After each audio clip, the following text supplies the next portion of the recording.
Nih. Wal ghordu anna musyriki Quraisy kanu yaskharuna biman amana min du'afaihim. Wal ghordu, dan makna daripada ayat ini adalah anna musyriki Quraisy, bahwasanya orang-orang musyrik Quraisy kanu adalah mereka itu yaskharuna, meremehkan biman amana, terhadap orang-orang yang beriman min du'afaihim, yang rata-rata adalah dari kaum du'afa. Wa yu'adzibuna man yaqdiruna alaihim minhum, dan mereka tidak segan-segan untuk memberikan siksaan kepada orang-orang yang mereka mampu melakukan untuk menyiksa. Wa kanu yaquluna, dan mereka mengatakan ahaulai manallahu alaihim mim bainina, apakah orang-orang seperti ini yang diberi hidayah oleh Allah, yang diberi kenikmatan oleh Allah. Ai makanallahu liyahdiya haulai ilal khair.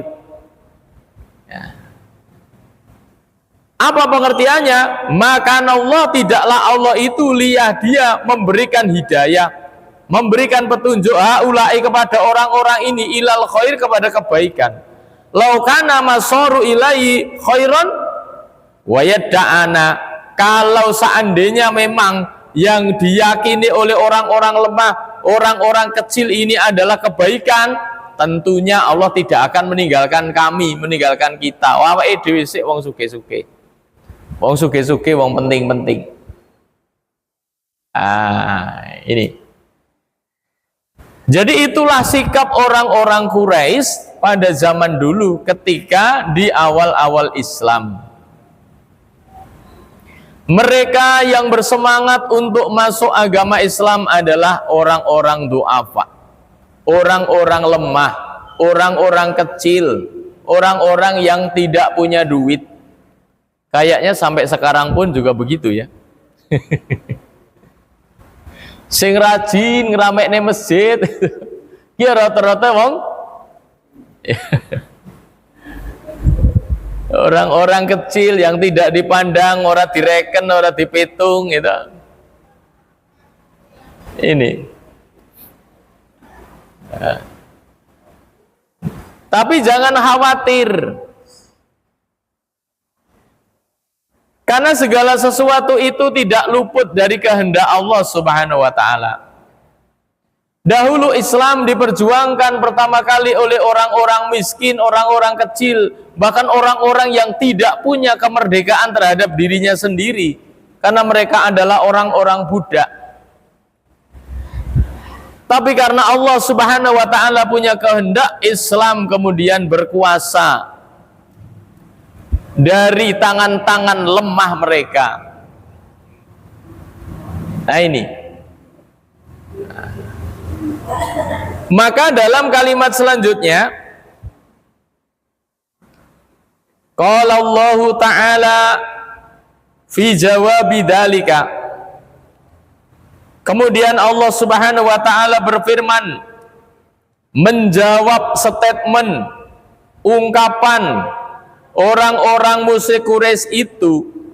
Allah berfirman, wa kam ahlakna qablahum min qarnin hum ahsanu asasa wa ri'ya. Surat Maryam ayat 74. Berapa banyak umat yang telah kami binasakan sebelum mereka, sedangkan mereka adalah lebih bagus alat rumah tangganya dan lebih sedap dipandang mata. Artinya bahwa kekayaan, kemegahan itu bukanlah standar kebaikan. Nih. Maka jangan salah kita di dalam berakidah, di dalam berkeyakinan bahwa kemegahan, kekayaan itu bukan standar kebaikan, bukan standar kebenaran. dan bukan sebagai tanda bahwa Allah itu ridho kepada kita. Kalau harta benda kemegahan itu menjadi standar kebaikan, niscaya orang-orang Amerika, orang-orang Korea sekarang ini, merekalah orang-orang yang benar dan baik. Dan rata-rata mereka itu bukan orang Islam. Ini. Bahkan kalau kita membaca sejarah pada zaman dulu, para sahabat yang kaya-kaya itu pun mereka juga hidupnya sederhana. Jadi bukan membangun kemegahan. Maka ketika Umar bin Khattab menaklukkan Persia, beliau mendapatkan istana Kisra yang semuanya terbuat dari emas, dilapisi emas, temboknya, tiangnya, lapisannya emas. Kalau masjid kita ini kan cuman mas-masan toh, tuh warnanya kuning. Set itu bukan emas. Istana Kisra itu lapisannya emas, maka disebut dengan istana putih. Kenapa? Karena memang harta kekayaan Kisra pada waktu itu, harta kekayaan Persia itu adalah emas putih. Nih, emas putih. Kalau standar kebaikan itu adalah megahnya bangunan, maka Umar bin Khattab pasti akan memindahkan istananya ke situ, bukan ke Kalimantan. Dan sampai akhir kepemerintahan Umar bin Khattab itu tidak punya istana. Lah kalau rapat di mana? Rapatnya nang masjid. Masjid Nabawi. Jadi Umar tidak punya istana. Kalau kemegahan itu menjadi standar kemajuan sebuah bangsa, Pak. Pasti Persia dijadikan ibu kota oleh Umar daripada bangun maning, ya, Bok. Wis dadi malah wis nemu gari pindah.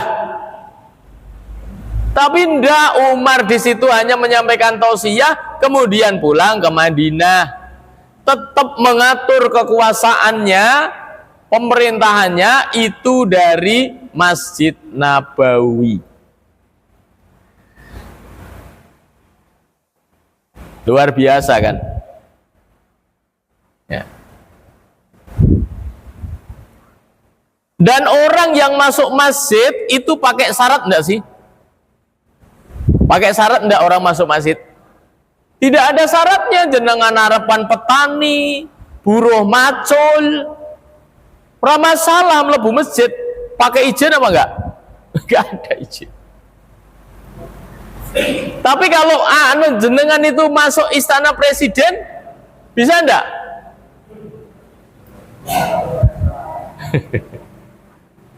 Pada tidak putih, Pak. Pada panggil kali Pak Prabowo. Sinten kula tanggane kula teng Banyumas niko lak nggih keturunane Banyumas niko. Kinten-kinten jenengan langsung disuruh masuk apa disuruh pergi?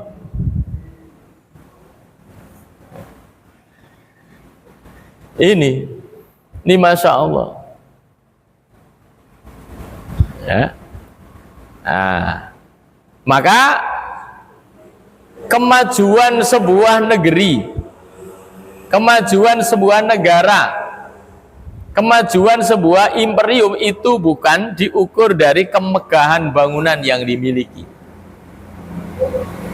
tapi bagaimana orang-orang yang menjadi penghuninya, ketentraman yang ada di sana itu yang menjadi standarnya. dan sejauh apa kedekatannya dengan Sang Pencipta. Nah, itu yang menjadi standar baik ya peradaban suatu negeri.